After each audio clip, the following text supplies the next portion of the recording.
A'udzubillahi minasyaitonirrajim. Bismillahirrahmanirrahim. Assalamualaikum warahmatullahi wabarakatuh. Nampaknya Bapak donatur kan? Nampaknya harus ganti donatur ini Bang. Siap. Siap. Lanjut. Bismillah, alhamdulillah, wassalatu wassalamu ala rasulillah wa ala alihi wa ashabihi wa mawalah. Allahumma salli ala sayyidina Muhammad wa ala ali sayyidina Muhammad. Al-Mukarram yang kami hormati dan muliakan Bapak Ibu semuanya, ayah bunda, kakak abang, adik-adik, teman-teman semuanya, tuan-tuan guru, alim ulama, cerdik pandai, tokoh masyarakat yang tidak dapat disebutkan satu persatu. Hari ini alhamdulillah kita masuk bahasan tentang syarat sah dan syarat wajib sholat. Kemarin kan rukun sholat. Jadi rukun sholat itu kita inginkan kembali adalah hal-hal yang wajib, tidak boleh tertinggal di dalam melakukan sholat. Kalau syarat wajib sholat adalah syarat untuk jatuh hukum kepada seseorang. Kalau dia tidak melakukannya, maka dosa besar. Nah gitu dia. Kalau syarat sahnya adalah syarat diterimanya sholat menurut ketentuan-ketentuan di dalam syariat. Baik, bersyukur dulu kita kepada Allah Bapak Ibu semua, karena hari ini masih 2, 3, 4, 5, 6, 7, 8, 9, 10. Lebih dari 20. Karena tadi malam Bapak Ibu kami keliling di Masjid Ufakam, ada masjid besar di Jatisari. Luasnya itu 23 meter kali 13 meter. Kalau dibandingkan musola kita bisa 3 kali lipat dari ini. Tapi mereka punya jamaah subuh sekitar 20 dan bertahan sampai sekarang. Taklimnya udah dimulai dari 2017. Nah, kita mulai dari 1 Ramadan sampai sekarang alhamdulillah bertahan di 20. Kalau kayak gini aja kita Bu, minimal sampai Ramadan tahun depan insyaallah nih berkah turun. Amin ya rabbal alamin. Tapi agak dikasih tahu Bapak sama anak-anaknya, sama tetangga-tetangganya, ayo kita ramaikan lagi musola. Jangan pandang musolahnya kecil, musolahnya nggak enak, jangan pandang-pandang aja kesini kita untuk dapat berkah dari Rasulullah, wasilah dari Rasulullah, kita dapat kasih sayang Allah. Amin ya rabbal alamin. Pertama, kalau di dalam kitab Fathul Qarib itu membahas tentang hukum-hukum fikih, ada juga Fathul Mu'in, ada juga fikih Islam. Yang paling enak tuh nanti kalian tengok ya, adik-adik abang, anak Nabi, di kitab tuntunan sholat yang sudah diringkas sama ulama-ulama kita. Minimal ada 3 syarat wajib untuk orang bisa melakukan, harus melakukan sholat. Pertama, Islam udah pasti. Yang kedua, balik itu kalau laki-laki apa syaratnya? Harus tahu nih, apa? Sunat khitan ya. Khitan sebenarnya khitan itu kurang tepat, tapi jatuh sama dia sudah apa? Maaf cakap nih, mimpi basah. Nah, itu baru wajib bagi dia untuk melakukan sholat. Kalau khitan itu dia nanti masuknya ke syarat sah, gitu dia. Ya. Kemudian yang ketiga, berakal. Jadi kalau orang gila, orang tidak waras, nggak wajib dia sholat. Kalau udah Islam, sudah beligh, sudah berakal, wajib sholat. Perempuan apa syaratnya? Sampai nih kakak. Tahu kakak? Syarat wajib perempuan untuk sholat? Maaf cakap ya, dapat nanti apa istimewa. Sudah dapat datang bulan atau menstruasi atau haid.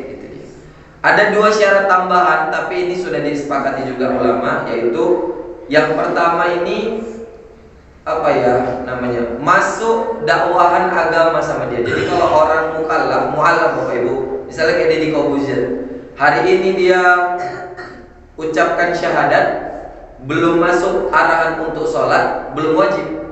Tapi kalau begitu syahadat, biasanya itu ustadz-ustadz yang mensyahadatkan langsung ngasih tahu sholat. Minimal dikasih tahu rukun-rukun yang 13 kemarin. Dia bacaannya kalaupun belum tahu, cuma sekedar baca la ilaha illallah, baca kalimat-kalimat thayyibah, itu udah sah salatnya. Tapi harus belajar. Kalau nggak belajar, salatnya jadinya nggak ada niat berbuat baik, nggak diterima, batal rukunnya. Gitu dia. Kemudian kan 4, 1, 2, 3, 4. Yang terakhir siapa yang tahu Bapak Ibu? Islam, balik, berakal, masuk dakwahan agama sama dia. Yang terakhir adalah Pak Dimin, tahu Pak Dimin? Pak Imam, apa kira-kira Pak Imam? Otek? Iyalah, jangan pura-pura kayak gini lah. Ayo lu. Syarat wajib. Apa teh?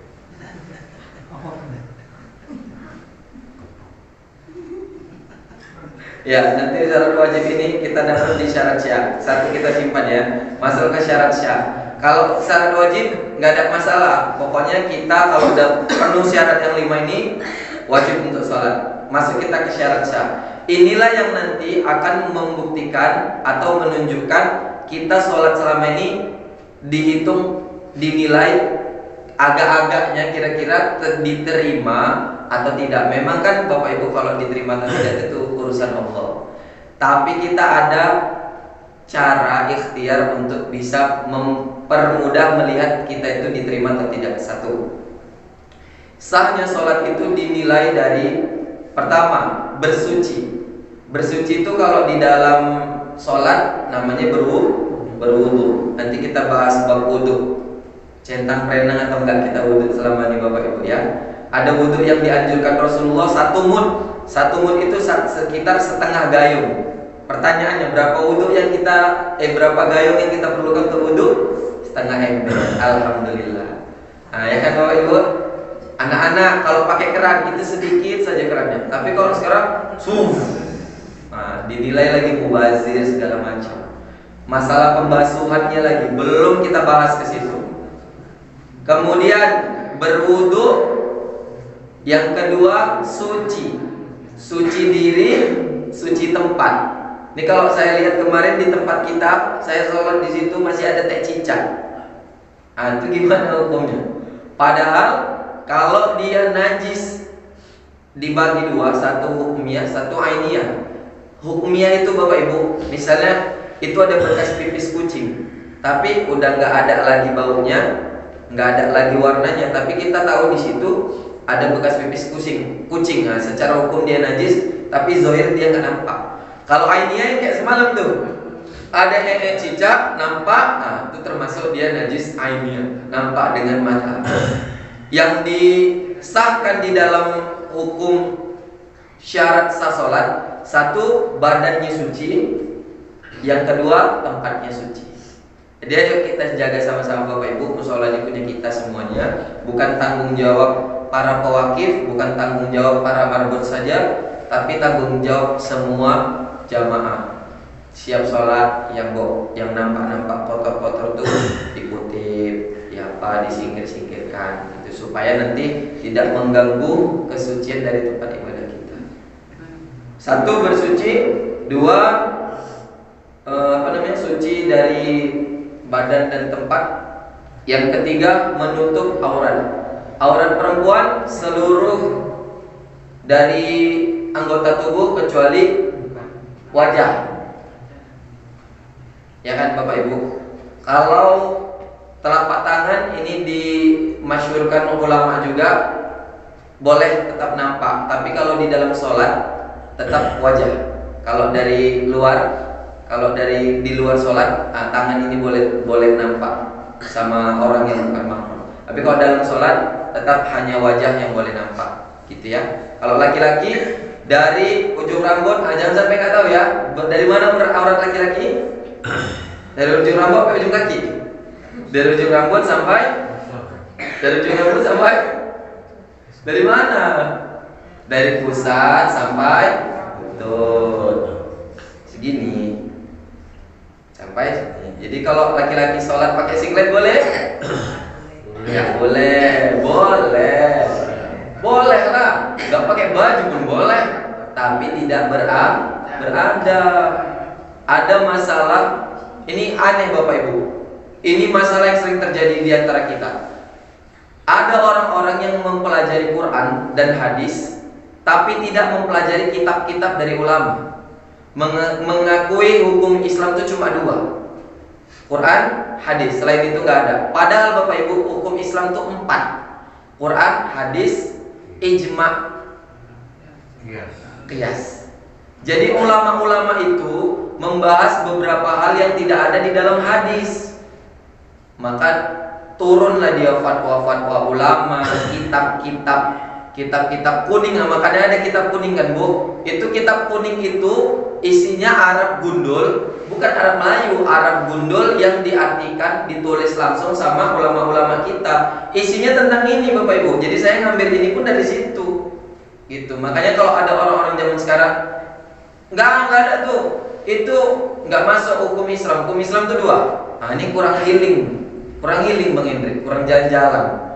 Jadi nggak boleh juga kita ngambil cuma dari 2 hukum itu, karena Quran itu banyak yang sifatnya umum dijelaskan di dalam hadis, hadis banyak yang sifatnya umum dijelaskan di dalam kitab. Makanya ngaji-ngaji kayak ginilah insya Allah yang membawa kita kepada satu tujuan yang insya Allah ini benar, mudah-mudahan. Kemudian Bapak Ibu, apa tadi? Bersuci, suci dari hadas najis, apa nih? Menutup aurat. Keempat, masuk waktu sholat. Masuk waktu sholat. Jadi kalau kita sholat zuhur di waktu subuh, di sholat asar di waktu zuhur, nggak bisa, nggak sah.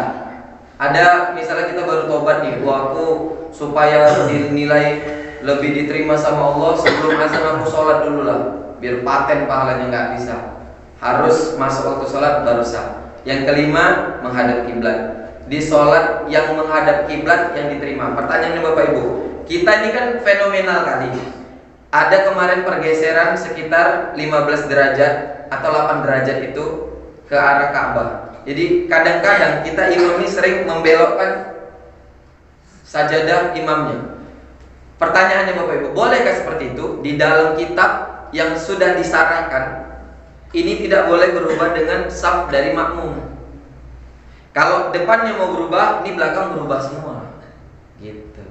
Jadi depannya lurus, belakangnya lurus. Kalau depannya bengkok, belakangnya bengkok semua. Apalagi ada jamaah, ini banyak saya temui di masjid-masjid, ini udah lurus kawan semua, dia bengkok sendiri. Ada begitu. Gini kan lurus semua, dia bengkok sendiri, mendalilkan bahwasanya ini kiblat yang benar nih di handphone nih. Kalau memang itu benar, Bapak ajukan ke kantor KUA, kantor urusan agama, nih dipolis lain semua, diukur balik, semuanya dirubah bengkok. Gitu dia.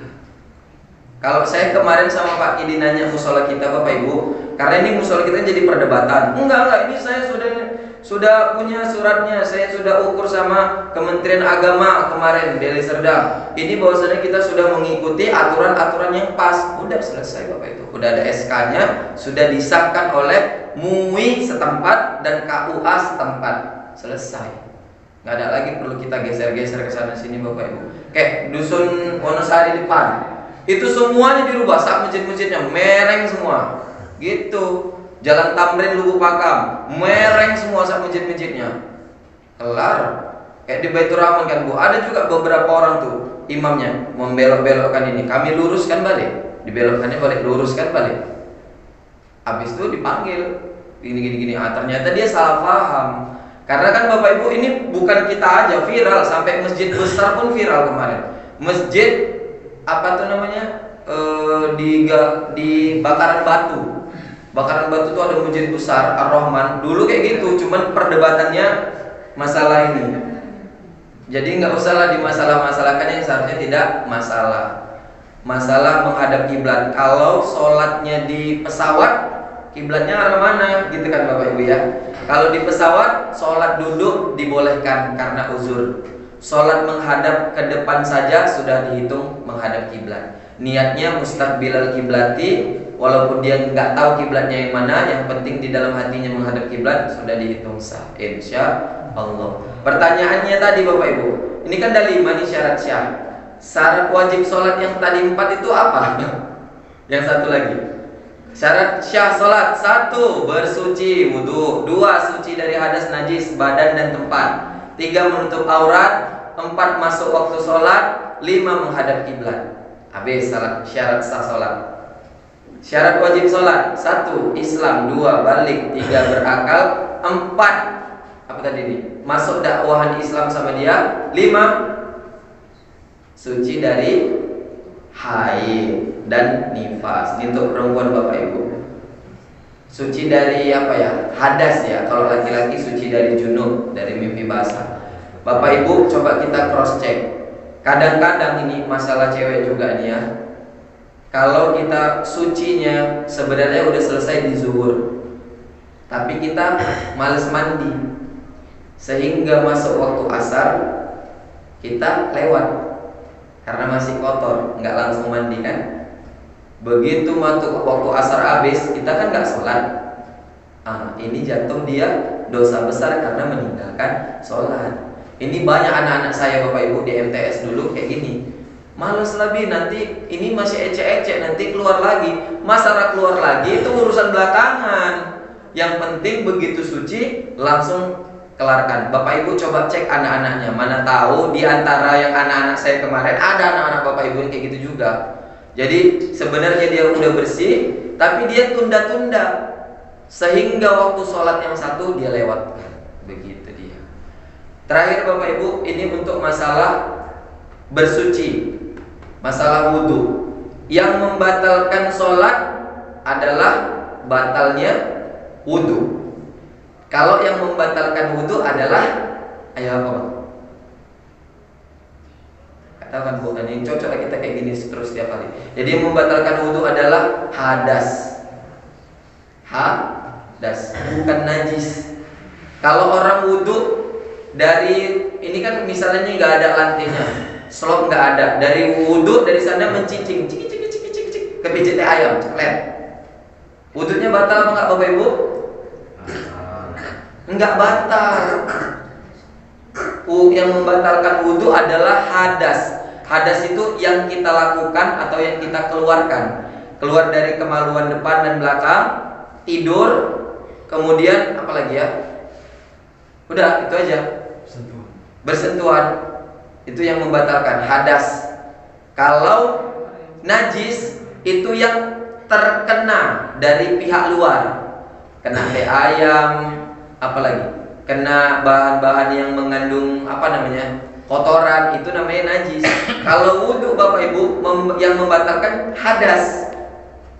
Tapi kalau najis itu membatalkan sholat. Makanya kalau ada orang wudhu cing kepijit ayam cepret, dicuci aja, nggak usah diulang wudhunya. Karena wudhunya tetap sah tapi sholatnya nggak sah.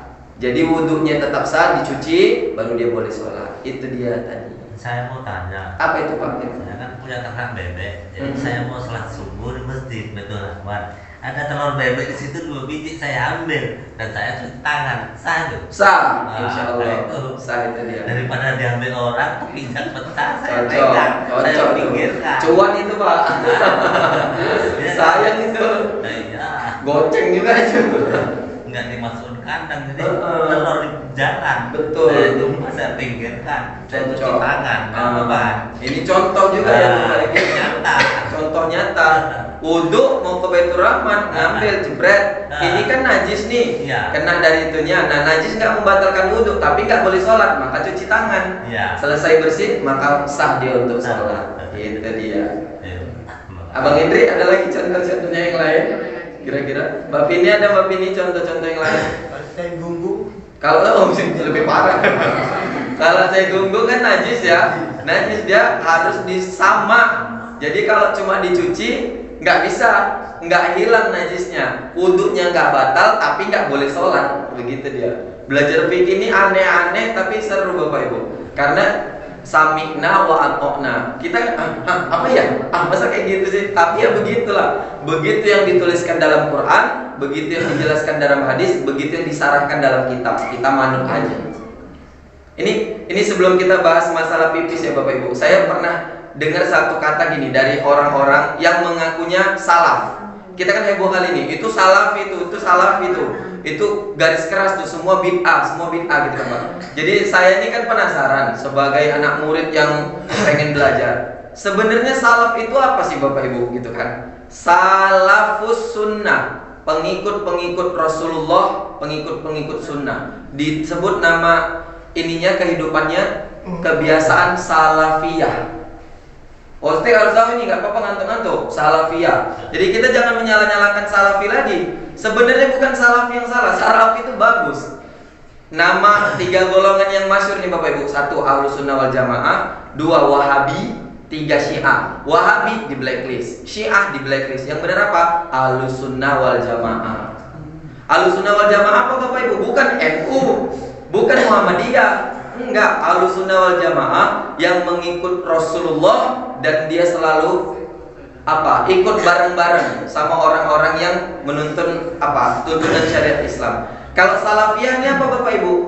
Kehidupannya, kebiasaannya. Jadi kalau dia NU pun, kalau dia Muhammadiyah pun, kalau dia Ahlus Sunnah wal Jamaah pun mengatasnamakan salafiyah yang benar, pasti dia nggak akan melenceng-lenceng. Ini pasti ada segelintir orang yang mengaku salafi, tapi sebenarnya dia gagal paham. Makanya dia terus membid'ah. Betul Bapak Ibu ya? Nggak ada tuh bid'ah. Kurang piknik, kurang healing. Kami sudah membahas Bapak Ibu, ini udah kelar masalah ini. Sampai dari turunan Habib. Saya belajar sama Ustaz Ferry. Ustaz Ferry belajar sama Ustaz Sumitra. Ustaz Sumitra belajar sama Kiai Mufti. Kiai Mufti belajar sama Habib Umar di Madinah. Habib Umar belajar sama Habib sampai ke Rasulullah SAW. Jadi semua nyambung Bu turunannya. Maka kalau saya kayak gini ini kan saya share. Ini kalau misalnya nanti saya salah ngomong, mereka tegur gitu. Karena ini sudah melalui persetujuan para ulama, kiai-kiai sama Habib itu. Patokan kita Habib aja lah Bu. Kalau Habib itu nyeleneh, sampai bawahnya masih nyeleneh. Tapi kalau Habibnya nggak nyeleneh, insya Allah kita nggak nyeleneh. Terakhir Bapak Ibu, masalah pipis. Ini kalau perempuan aman, pipisnya jongkok. Kalau laki-laki maaf cakap. Rasulullah itu kan pernah pipis berdiri, tapi dalam 2 kondisi, pas perang.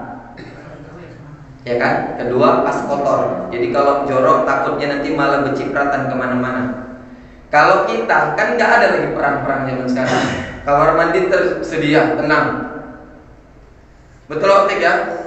Nggak ada lagi sampah-sampah di kamar mandi. Pertanyaannya, masih nggak kita melakukan pipis itu berdiri? Masih banyak. Anak-anak kita nih Bapak Ibu, sudah diteliti, sepakat ulama seluruhnya, pipis yang berdiri tidak tuntas dia di ujung kulupnya. Maka kenapa orang diwajibkan dia khitan?